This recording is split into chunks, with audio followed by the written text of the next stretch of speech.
Hello student, आप सबका स्वागत है फिर से एक नए वीडियो में। तो इस वीडियो में हम बात करने वाले हैं राजस्थान बोर्ड के 10th क्लास के संस्कृत के पेपर के बारे में कि आपका संस्कृत का पेपर किस तरह से आने वाला है। पूरे के पूरे पेपर के बारे में बात करने हैं तो वीडियो को आपको यहाँ पर लास्ट तक देखना। अगर चैनल पर पहली बार तो चैनल को आपको यहाँ पर सब्सक्राइब कर लेना है। तो यहाँ पर आप देख सकते हैं कि आप इस संस्कृत का पेपर है जो आपका 10th क्लास का पेपर होने वाला है वार्षिक परीक्षा राजस्थान बोर्ड की, और यहाँ पे संस्कृत का पेपर का कोड दे रखा है। तो हमें पूरा का पूरा पेपर बताया जाएगा। बस वीडियो को आपको लास्ट तक देखते रहना। अगर चैनल पर पहली बार तो चैनल को आपको यहाँ पर सब्सक्राइब कर लेना है। यहाँ पर टोटल आपके 19 से 20 क्वेश्चन होने वाले पेपर के अंदर, और यहाँ पे आपको 3 घंटा 15 मिनट का समय मिलने वाला, और पूरा का आपके यहाँ पे 70 का होने वाला है संस्कृत का। यहाँ पे आप अपना रोल नंबर डालेंगे इस अंकों में, और यहाँ पे आप रोल नंबर अपना शब्दों में लिखेंगे। तो यहाँ पे संस्कृत का पेपर पूरा का पूरा मैं बताने वाला हूँ। वीडियो को आपको लास्ट तक देखते रहना है। तो यहाँ पे आप देख सकते हैं कि यहाँ पे आपके सामान अनुदेश दे रखे हैं। इस कोड के माध्यम से भी आप पेपर को देख सकते हैं किस तरह का पेपर आपका यहाँ पे आने वाला है। तो यहाँ पे हम सबसे पहले खंड एक की बात करने वाले, इसके अंदर वस्तुनिष्ठ प्रश्न पूछे जाएंगे। तो इसमें सर्व प्रश्न करना अनिवार्य है। प्रत्येक प्रश्नों के उत्तर आपको उत्तर पुस्तिका में देना है। तो यहाँ पर देख सकते हैं पूरा का पूरा ये स्टेप लिखा हुआ है। इसमें हम आपके खंड किसकी बात करने वाले हैं, खंड आपकी यहाँ पे एक की बात करने वाले, इसके अंदर वस्तुनिष्ठ प्रश्न आपको करना है। तो यहाँ पर देख सकते हैं सारे के सारे प्रश्न आपके लिए बहुत अनिवार्य होने वाले हैं। तो यहाँ पे आप देख सकते हैं कि पहला प्रश्न क्या पूछा गया, हम उसकी बात कर लेते हैं। यहाँ पर पहला प्रश्न आपसे पूछा गया कि कुत्सितम वस्तु मिश्रित किम जातम। तो पहला जालम, दूसरा भक्ष्यम, तीसरा वायुमंडलम, या चौथा कूपम। तो आपका यहाँ पर दूसरा आंसर हो जाएगा भक्ष्यम। प्रश्न नंबर दूसरा पूछा गया कि लोके महतो भाइते कहा मुच्यते। तो इसका दूसरे का आंसर हो जाएगा बलवान आपका। तीसरे में पूछा गया है कि शिशुलालम स्त्री पाठ कुल कुत सलिखित। तो बुद्धि यहाँ पर शिशुलालम, तो शिशुलालम का आपके यहाँ पे हो जाएगा प्रश्न नंबर आपका सी हो जाएगा इसमें। प्रश्न नंबर आपका यहाँ पे पूछा गया है चौथा, जिसमें दुर्बल सुते कस्या अध्यापिका कृपा भवंती। तो यहाँ पे आपका आंसर आ जाएगा डी वाला, इसमें पूछा गया जिसका आंसर हो जाएगा मातृथा। प्रश्न नंबर 5 में तुरुकुलम इति ग्रंथ मूलतः कस्या भाषा रचित, किस में रचित है। तो आपका तमिल भाषा में रचित है ग्रंथ। प्रश्न नंबर 7 में पूछा गया गुजरे राज्य कदा भूमि विभाग का भवंती। गुजरे राज्य कब बना हुआ था। तो ये आपका 2000 में बना हुआ था। 6 का आंसर 2000 आ जाएगा आपका, 2000 ईसा पूर्व। तो इस तरह से आपके पूरे के पूरे यहाँ पे ये हो जाते हैं आपके बहुविकल्पीय प्रश्न। तो बहुविकल्पीय प्रश्नों को आपको अच्छे से कर लेना है। प्रश्न नंबर आप 7 देखें तो प्रश्न नंबर 7 में क्या लग रखा है उसको हमें बताने वाले। प्रश्न नंबर 7 में लिखा है प्रश्न नंबर 7 में लिखा हुआ है कि अधोलिखितम अपठित गद्यांश एकादंती प्रश्नम एकादु। या गद्यांश लिखा है, इस गद्यांश के ऊपर का नीचे दिए गए प्रश्नों के उत्तर आपको देना है। तो इसमें कौन कौन से प्रश्न पूछे गए हम उनकी यहाँ पे बात कर लेते हैं। यहाँ पे प्रश्न दे रखे, इसमें पहला प्रश्न है देख लीजिए। इसके अंदर सारे के सारे प्रश्नों को आपको पूरे के पूरी तरह अच्छी से कर लेना है। तो पहला प्रश्न इसमें लिखा है कि एक पदन उत्तर, जितने प्रश्न पूछे इन सारे के सारे प्रश्नों को आपको एक वाक्य में मतलब एक पदन में इसको उत्तर देना। देख सकते हैं आप यहाँ पे चारों के चारों प्रश्नों के उत्तर आपको यहाँ पे देना है। इसके प्रश्न नंबर दूसरा में पूर्ण वाक्य उत्तर, मतलब इसके ऊपर आपको पूरे वाक्य में उत्तर देना। तीनों के तीनों प्रश्नों के जो एक नंबर के प्रश्न आपके होने वाले हैं, और ऊपर वाला आपका आधे नंबर का प्रश्न है। इसके बाद तीसरे में कस्य गद्यांश समुचित शीर्षक लिखित। इसका शीर्षक क्या है, ये गद्य से लिखा है, इसका शीर्षक क्या है। ये आपका यहाँ पे 2 नंबर का होने वाला है, इसमें 1 नंबर का शीर्षक होने वाला है। इसके बाद चौथा में पूछा गया भाव्य कार्यम। इसके आपको कार्यम बताने कौन कौन से कार्य थे यहाँ पे, ये आपका यहाँ पे 2 नंबर का होने वाला है। इस तरह से आपका पूरा 7वां नंबर प्रश्न। 8वें नंबर प्रश्न में जो खंड आपका बी स्टार्ट हो जाता है, इसके अंदर आपको यहाँ पे क्या बताना वो देखिए। इसके अंदर आपको अधोलिखित संधि विच्छेद कृपम लिखित। इसमें अधोलिखित संधि विच्छेद बताने की इसमें कौन सी संधि यहाँ पे लिखने वाले, कूपम की क्या संधि आ जाएगी आपको वहाँ पे लिख देना है।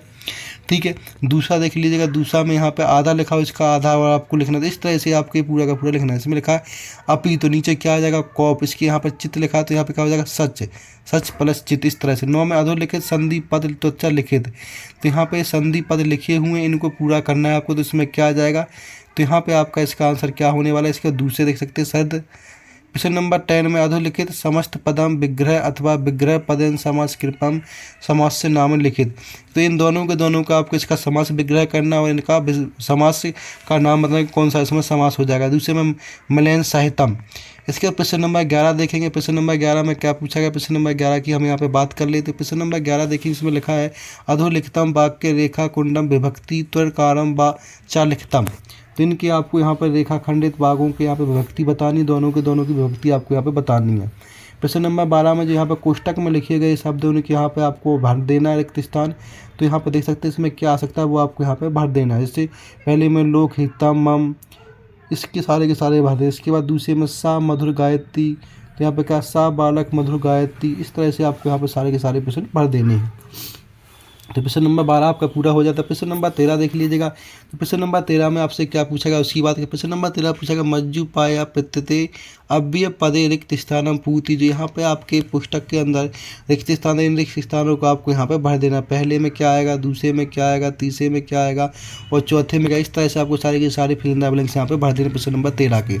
अब यहाँ पर नेक्स्ट बात कर लेते हैं हम यहाँ पे प्रश्नों की, कौन कौन से प्रश्न इसमें आपके बन जाए। इसमें ऐसा लगा भ्रमम अत एवं सदा, इन चारों को ऑप्शन को आप चारों प्रश्नों में यहाँ पे भर देना है। प्रश्न नंबर 14 में लिखा है यहाँ पे उपसर्ग बताने आपको कि इनमें कौन सा उपसर्ग लगा के पूरा सार्थक शब्द बनाया जा सकता है। तो इस तरह से ये उपसर्ग लगे हैं, इन उपसर्ग को मिला के आपको यहाँ पे सार्थक शब्द बनाए। जैसे दुर प्लस गम, दूसरा लिखा अब प्लस राध रोध। तो 15 में लिखा है यहाँ पर सप्तमिति एक वचनम रूप, इनका एक वचन बनाना है। कैसे बनाएंगे, इसमें पूछा अस्मद का एक वचनम क्या हो जाएगा वो बताना है। तो यहाँ पर अस्य हो जाएगा, इसमें पहला ऑप्शन आ जाएगा आपका यहाँ पर, ठीक है। 16 में लिख धातु लटका मध्य पुरुष के वचनम, इसका मध्य पुरुष वचनम बताना है। तो क्या आ जाएगा यहाँ पे, इसका ऑप्शन लिखित होगा या लिखित सी होगा या फिर यहाँ पर लिखित सी होगा या अलिखित होगा। तो यहाँ पे इसका सी ऑप्शन आपका यहाँ पे हो जाएगा। प्रश्न नंबर 17 में अधोलिखितम संख्या विचार शब्दों संस्कृत लिखित। तो ये 140 और 2000 को आपको यहाँ पे संख्या में लिखना है, आपको यहाँ पे इसको संस्कृत भाषा में लिखना है। फिर खंड आपका सी स्टार्ट हो जाए, इसके अंदर आपको एक गद्यांश दे रखा है। इस गद्यांश को पढ़कर नीचे दिए गए प्रश्नों के आपको यहाँ पे आंसर देने हैं। जैसे एक ऊपर गद्यांश मिला, इसके बाद एक नीचे भी गद्यांश दे रखा है। इस गद्यांश को पढ़कर नीचे दिए गए प्रश्नों के आपको यहाँ पर सारे के सारे उत्तर देने। इस तरह से आपका पूरा का पूरा पेपर मैं करा रहा हूँ। तो पेपर को आपको ज़्यादा से ज़्यादा शेयर करना और वीडियो को आपको ज़्यादा से ज़्यादा शेयर कर लेना और चैनल पर पहली बार चैनल को आपको सब्सक्राइब कर लेना है। तो आपका 18 नंबर प्रश्न देख सकते हैं, इसमें 3 प्रश्न पूछे गए हैं और उनके अंदर आपको 2-2 प्रश्न पूछे गए। उन सारे के सारे प्रश्नों के इसमें पहला प्रश्न को आपको एक पद में उत्तर देना है, जो 2 प्रश्न आपको पूछे गए दूसरे वाले पूर्ण वाक्य में उत्तर देना है। जो 2 प्रश्न पूछे गए तीसरे वाक्य में आपको यहाँ पे भापी कार्य बताने, इसके 2 पूछे गए। प्रश्न नंबर 19 में आपको यहाँ पे क्या बोलता हूँ पद्यांश दे रखा है, इस पद्यांश को पढ़कर नीचे दिए गए प्रश्नों के उत्तर देना है। तो यहाँ पे एक पद्यांश दे रखा है, इस पद्यांश को पढ़कर नीचे प्रश्नों के उत्तर आपको यहाँ पर देना, देख सकते हैं आप यहाँ पे। तो यहाँ पे पद्यांश दे रखा है, इस पद्यांश को पढ़कर नीचे दिए गए प्रश्नों के उत्तर। इसके अंदर 3 कैटेगरी दे रखी है। पहली कैटेगरी आपको यहाँ पे एक पदेन उत्तर, मतलब एक वाक्य में उत्तर देना पहले का, देख सकते हैं आप यहाँ पे। इसमें 2 दूसरे में पूर्ण वाक्य में देना और तीसरे में भाविका। बीच में अधोलिखित नाट्यकाश लिखा हुआ है, इस नाट्यकाश को पढ़कर नीचे दिए गए प्रश्नों के उत्तर देना। ये नाट्यकाश लिखा है, इसको पढ़कर आपको नीचे दिए गए प्रश्नों के उत्तर, तो उसको आपको अच्छे से पढ़ लेना और नीचे दिए गए 3 कैटेगरी में दे रखा है, तो इन तीनों की कैटेगरी को आपको यहाँ पे आंसर दे देना है। प्रश्न नंबर आप 21 पे आते। प्रश्न नंबर 21 में पूछा अधोलिखित पत्र गद्यांश हिंदी भाष्य प्रसंग अनुवाद लिखना है। तो इसका आपको हिंदी में अनुवाद लिखना है। इसके आपको 2 नंबर मिले, दोनों में से कोई एक भी गद्यांश का आपको हिंदी में यहाँ पे कन्वर्ट कर देना है। तो यहाँ पे हिंदी में कन्वर्ट कर देना है, तो इनका आपको यहाँ पे भर जाएगा पूरा का पूरा। ये 2 नंबर आपको यहाँ पे मिल जाएंगे 21 में। प्रश्न नंबर 22 देखेंगे, जिसमें मज्जपात पदेन चित्रम अधोलिखितम अन्नपूतम, यहाँ पे खाली स्थान दे रखे, इनको आपको यहाँ पे पूरा का पूरा भरना है कि एकन में क्या आ जाएगा। तो इसके आपको पद भर देने के कौन कौन से पद आपके यहाँ पे आ जाएंगे। तो यहाँ पे 4 प्रश्न पूछेंगे, 4 आपके 2-2 नंबर के, 2 नंबर का एक हो जाएगा यहाँ पे, तो एक आधे नंबर का हो जाएगा यहाँ पे।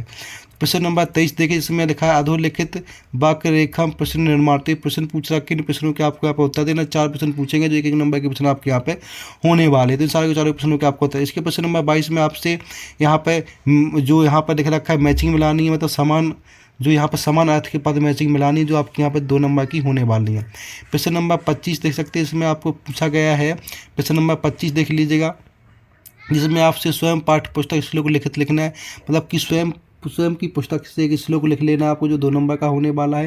और 26 नंबर प्रश्न देखें, जिसके अंदर आपको हिंदी भाषा में लिखना है, जो आपको जननी तुल्य इति पाठ्यसार हिंदी भाषा में लिखना है। इसका आपका खंड यहाँ पर डी स्टार्ट हो जाता है। इसके अंदर डी में क्या लिखा है वो देख लीजिएगा। डी में आपके सामने यहाँ पे एक पूरा का पूरा लेटर लिखा है। इस लेटर को आपको यहाँ पर नीचे जो लेटर लिखा है, इसके बीच बीच में से विकल्प हटा देंगे, इन विकल्प को आपको यहाँ पे भरना है। तो ये 26 वाला प्रश्न देखते थे, वो हिंदी में लिख देना था। इसके बाद आपका डी स्टार्ट हो गया था। डी में हमें ये नीचे एक लेटर लिख रखा पत्र, इस पत्र के बीच बीच में से जो शब्द है उनको हटा दिएगा और उनको ऊपर लिख दिएगा। तो उनको यहाँ पे भरना है कि कौन कौन से शब्द आपके यहाँ पे आ सकते हैं, कि पहले में कौन सा, दूसरे में कौन सा, तीसरे, इस तरह से सारे के सारे पद आपको यहाँ पे भर देने। या फिर आप नीचे दिए गए या अथवा वाला प्रश्न कैसे जिसमें आपको उच्च माध्यमिक विद्यालय के लिए एक पात्र पत्र को मतलब प्रमाण पत्र के लिए एप्लीकेशन लिखना है। इन दोनों में से कोई एक प्रश्न आप यहाँ पे कर सकते हैं अथवा वाले में से। देख सकते हैं अथवा वाला प्रश्न है ये। इस अथवा वाला प्रश्न में से आपको यहाँ पे प्रधानाचार्य को एक हस्तांतर प्रमाण पत्र प्राप्त करने के लिए संस्कृत में प्रार्थना पत्र लिखना है। तो इस तरह से आप इसमें प्रार्थना पत्र लिख सकते हैं। इसके बाद प्रश्न नंबर 28 देखेंगे, जो यहाँ पर 4 नंबर में पूछा गया है। यहाँ पे आपको उचित पदेन लिखना है जो पिता पुत्र के लिए पूछे गए हैं। तो यहाँ पर प्रश्न नंबर 28 देख लीजिएगा, ठीक है। प्रश्न नंबर 28 को आपको पूरा का पूरा देख लेना है, यहाँ पर देख सकते हैं। इसके प्रश्न नंबर आपके सामने 29 आ जाता है, 29 को देख लेना है। 29 में ये वाक्य दे रखे, इन वाक्यों को आपको संस्कृत भाषा में कन्वर्ट कर देना है। हिंदी में दे रखा है, इनको आपको संस्कृत में कन्वर्ट कर देना है। इसके बाद प्रश्न नंबर 30 देखिएगा। प्रश्न नंबर 30 में क्या पूछ रखा है, 4 नंबर का हो जाएगा पूरा का पूरा। प्रश्न नंबर 30 में आपसे यहाँ पे अधोलिखित वाक्यानि क्रम रहंती यथम संयोजक कृत लिखितम, इनके आपको यहाँ पे प्रश्न के उत्तर देने। इस तरह से आपका पूरा का पूरा पेपर संस्कृत का हो जाता है।